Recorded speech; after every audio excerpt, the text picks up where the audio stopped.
దేవుని మాట కార్యక్రమానికి ప్రతి ఒక్కరిని ప్రేమపూర్వకంగా ఆహ్వానిస్తున్నానండి. దేవుని పెట్ట ప్రతి ఒక్కరికి వందనాలు.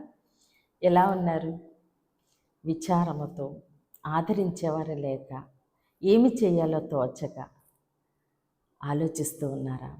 అయితే దేవుడు అంటున్నారు, నీ విచారాన్ని కొట్టివేసి ఆనందంతో నింపే దేవుడును నీ పక్షముగానే ఉన్నాను అని.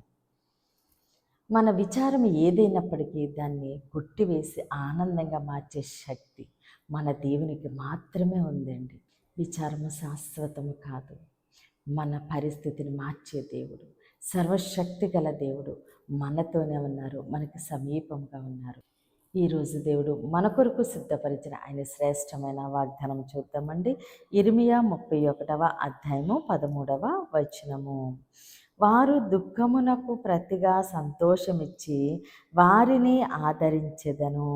విచారము కొట్టివేసి నేను వారికి ఆనందము కలుగచేతును. కనుక కన్యకలను యవ్వనులను వృద్ధులను కూడి నాట్యమందు సంతోషించెదరు. ఆమేన్. దేవుడి రోజు మనతో మాట్లాడుచున్న మంచి మాట, విచారము కొట్టివేసి నేను వారికి ఆనందము కలుగచేతును. ఆమేన్. మన దేవుడు సర్వశక్తి గల దేవుడండి. మన పరిస్థితిని మార్చే దేవుడు. ఎలాంటి విచారంలో మనమున్నా కొన్ని విషయాలు మన స్నేహితులని లేదంటే మన కుటుంబ సభ్యులకి చెప్పుకుంటాం, కానీ కొన్ని సమస్యలు చెప్పుకోలేమండి. దుఃఖముతో వేదనతో ఉన్నప్పుడు ఆ విచారానికి కారణమైన దాన్ని దేవుడు కొట్టివేసి, అంటే దాన్ని మన నుంచి తొలగించి, ఏ విషయంలో విచారపడుతున్నామో దాన్ని తీసివేసి ఆ ప్లేస్లో దేవుడు ఆనందముతో నింపుతూ ఉన్నారు. కాబట్టి మన దేవుడు మన విచారాన్ని తీసి ఆనందాన్ని నింపే శక్తిగల దేవుడండి. ఎంత ప్రాణంగా ప్రేమించిన వారైనా, ఎంత బలవంతులైనా, ఎంత జ్ఞానం ఉన్నప్పటికీ కూడా మన పరిస్థితిని మార్చలేరు. విచారాన్ని తీసివేసి దాని ప్లేస్లో ఆనందాన్ని ఉంచలేరు. మన దుఃఖాన్ని తీసివేసి సంతోషాన్ని ఇవ్వలేరు.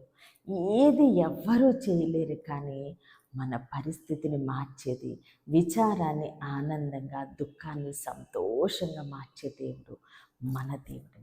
మన పక్షముగా ఉన్న దేవుడు, మనలో ఉన్న దేవుడు, మాట ఇచ్చిన దేవుడు, నమ్మదగిన దేవుడు, సర్వశక్తి గల దేవుడండి. కాబట్టి ఆయనకొక్కరికి మాత్రం అంత శక్తి ఉంది. విచారాన్ని కొట్టివేసి ఆనందాన్ని కలిగి చేసే శక్తి మన దేవునికి మాత్రమే ఉంది. కాబట్టి మన విచారం ఏదైతే ఉందో, ఏ విషయంలో ఈరోజు విచారంతో ఉన్నామో అది మన దేవుని చేతులకు అప్పగిందామండి.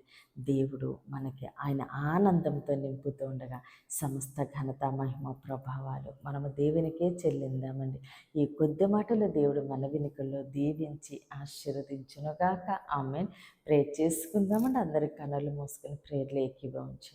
మహోన్నతుడ, మహాగణుడ, పరిశుద్ధుడానికి స్తోత్రాలు, వందనాలు దేవా తండ్రి.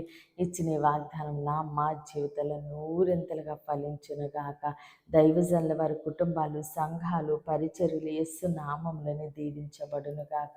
యెరూషలేముకు యేసు నామములోనే క్షేమము కలుగునుగాక. ఈరోజు పుట్టినరోజు, పెళ్లి రోజు జరుపుకుంటున్న ప్రతి ఒక్కరిని దేవుడు బహుగా దీవించి ఆశీర్వదించునుగాక. దేవుని మాట పరిచర్యలు పాలిభాగస్తులే భారం కలిగి ప్రార్థన చేసిన ప్రతి ఒక్కరిని దేవుడు బహుగా దీవించి ఆశీర్వదించునుగాక. వివాహాలు కావలసిన బిడ్డలకి యేసునామములో ఘనమైన వివాహములు జరుగునుగాక. మూయబడిన ప్రతి గర్భము యేసు నామములోనే తెరవబడునుగాక. అనారోగ్యంతో ఉన్న బిడ్డలకి యేసునామములో సంపూర్ణ స్వస్థత, విడుదల కలుగునుగాక. యవ్వన బిడ్డలకి యేసునామములో మంచి భవిష్యత్తు కలుగునుగాక. ఎగ్జామ్స్ రాసిన ప్రతి బిడ్డకి యేసునామములో గొప్ప విజయము కలుగునుగాక. అయ్యా, ప్రతి బిడ్డని నీ చేతులకు అప్పగిస్తే చిన్న ప్రార్థన పాదసన్ని చేర్చుకోమని యేసుక్రీస్తు అతి పరిశుద్ధ నామమున బ్రతిమాలి వేడుకుంటున్నాం మా తండ్రి. ఆమేన్, ఆమేన్, ఆమేన్. దేవుడు మిమ్మల్ని, మీ కుటుంబాన్ని దీవించి ఆశీర్వదించునుగాక. ఆమేన్.